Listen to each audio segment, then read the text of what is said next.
Okay, SAT is again a test which is generally required for US and some very high quality universities in UK, like probably the Cambridge and Oxfords might definitely require SAT.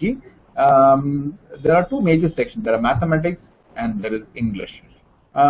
These are the two major sections they test on.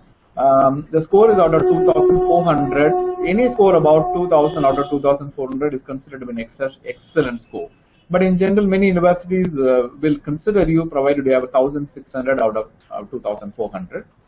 So any score in that range is perfectly all right. And I don't feel it's very tough. You probably may require about 2 to 3 months of preparation, and it's pure mathematics and pure English. I really don't see it's very tough. But then a Indian student who's been used to regular, bookworms or used to mugging up a lot from existing books, he might find it slightly different.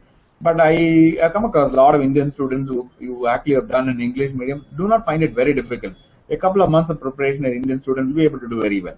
And as I told you, it is definitely required for universities in the US, but not required for students who are looking at Australia or New Zealand or Singapore or Dubai or UK or Ireland, or even for that matter Netherlands. So it is required only for those students specifically looking to go to the US, and it is only done about 5 times in a year, 5 or 6 times in a year in India. You need to book well in advance. To write for the exam, or book for the exam, you need to have a passport.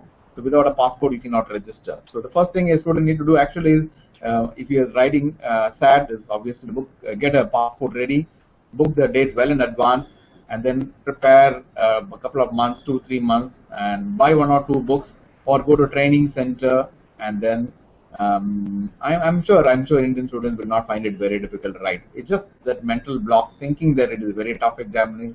I feel it's not a tough exam. An Indian student who is fairly decent in mathematics or decent English will be able to do it very well.